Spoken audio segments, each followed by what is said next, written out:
take on communication breakdown, and I'm going to try to make sense of what I played and talk about the thought processes that went into my note choices. And first of all, I guess we got to say it's mixolydian, E mixolydian. It's got an E, a D, and an A chord. So that pretty much spells out the whole scale right there. Within that part of the solo, I was kind of pushing and pulling around mixolydian, kind of sometimes playing within it, sometimes playing outside of it. And let's just talk about that part first. The very first stretch that I do is actually like a minor pentatonic kind of triad thing. So this thing, you know, has a minor third in it. It's basically like I'm playing a G major triad with a stretch in it. So that's kind of, right away it's kind of in defiance of this E major chord that's in the backing track. So I'm like, and that's one of the weird truths of blues guitar playing. I'm not saying I'm playing the blues here, but if you play minor pentatonic notes on top of major chord progressions, it works for some reason. If you try to do the opposite, if you try to play, for instance, a major pentatonic scale over minor chords, it will never sound good, no matter what you do. So I started with that, just kind of a nasty sounding minor bend, and then kind of brought it back to more of a mixolydian sound.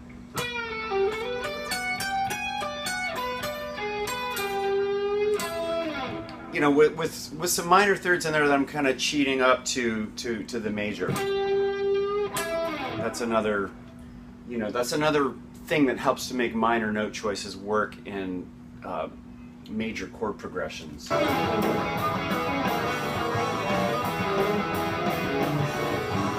Okay, this part is where it gets a little bit strange. I start with like staying within mixolydian, and then I do a flat 5, and then I go down a diminished half whole scale.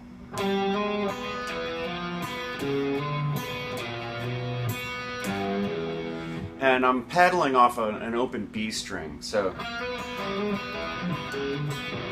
something like that.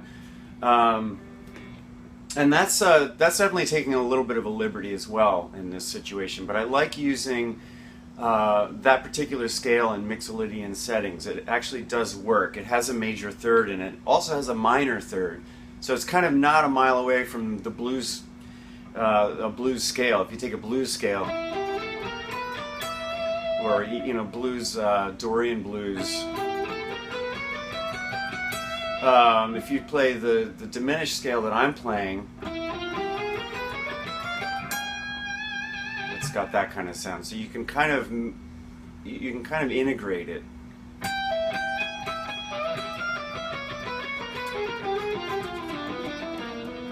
So I was just doing that down here.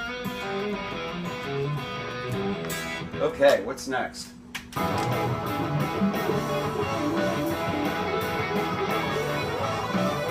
Okay, this is bringing it back to mixolydian. I'm playing a lot of string skipping stuff.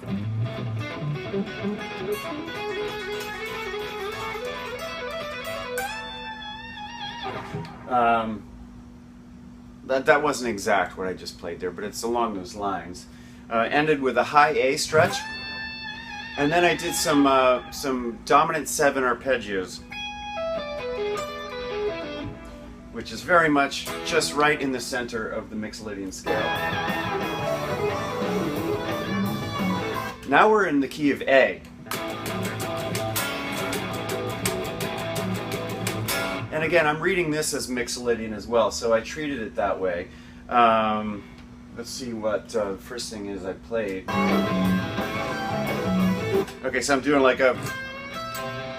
again, kind of a bluesy thing that's got the minor third cheating up to the major third. And then this is a very mixolydian. That's a lick that I like to do a lot these days. Now we're going to modulate up to B mixolydian.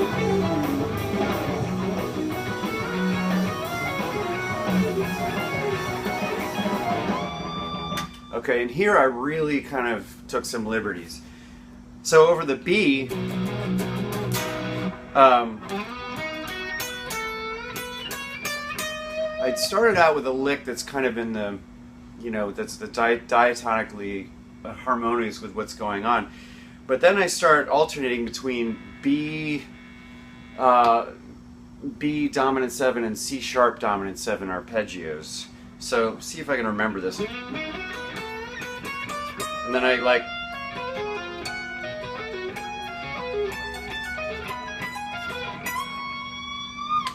So what that means is if you put those arpeggios together, you're actually playing a B mix sharp 4 scale, which sounds like this.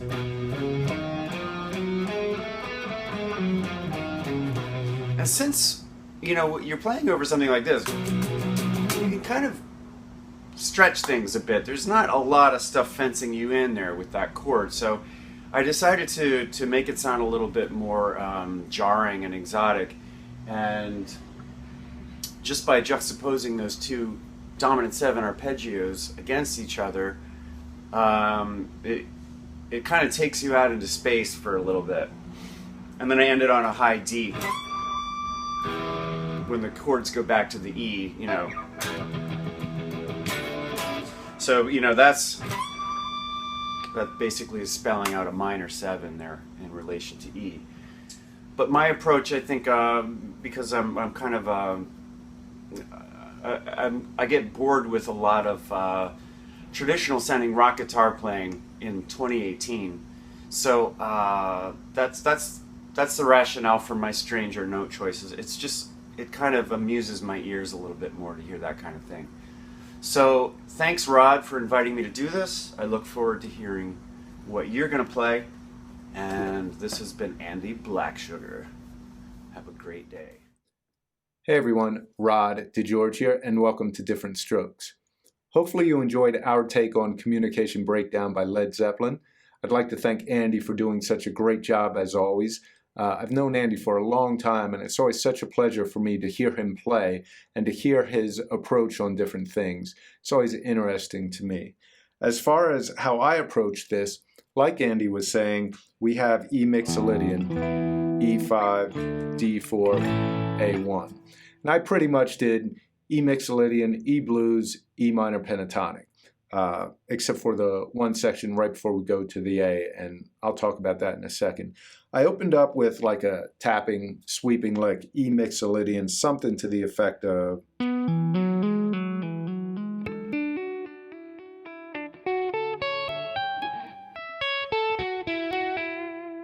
Okay, so there at the top I did a minor to major third. It's always fun to throw in those minor thirds over a mixolydian or over a dominant chord.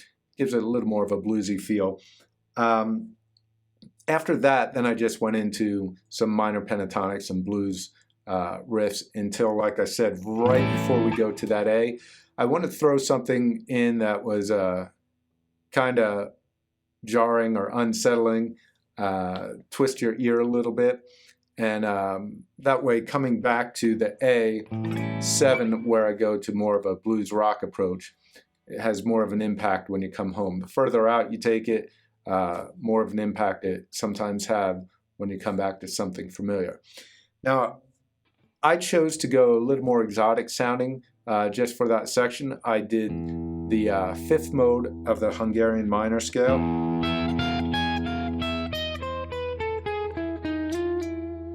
Okay, now this is not something that I usually use over a mixolydian. I don't even think of this as dominant or mixolydian so much because it has a sharp 7. All right? So it almost changed the function of the E for my ear, which added to that jarring, unsettling sound, something that comes out of left field and takes you by surprise. I do like a lot of world music and a lot of more exotic sounding things. So I thought it'd be interesting to throw something like this in. But like I said, it's not usually something I would use in a Mixolydian setting.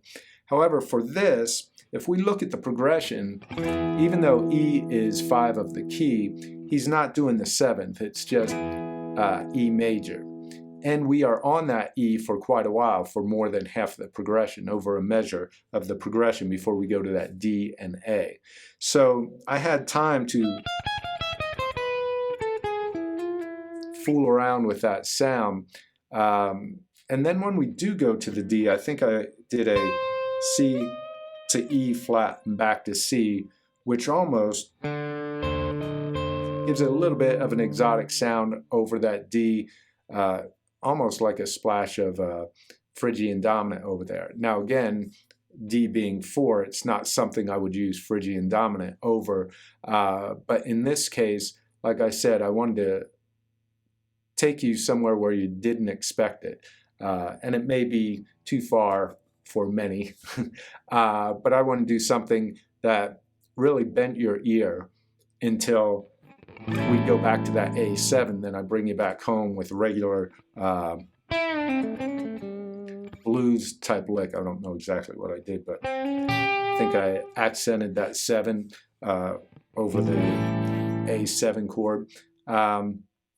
Then when we went to the B7, again, both of these I'm looking at dominant chords, Mixolydian or blues. A I approached more like a blues thing. This B, I approached more like Dorian blues, okay? I did a riff or a lick that goes up the Dorian blues scale, then I threw in a little arpeggio. Okay, now in relationship to that 7, that arpeggio that I did the 5th, the 7th, the 9th, the 11th, came back down, then I went to the minor 3rd, 5, 13, or 6, 11, and then I did something where I went to the minor 3rd again, root, 7. Now that wasn't exactly what I did, that was improvised, so I don't remember the exact lick, but basically I went up. It all has like a Dorian blues feel to me.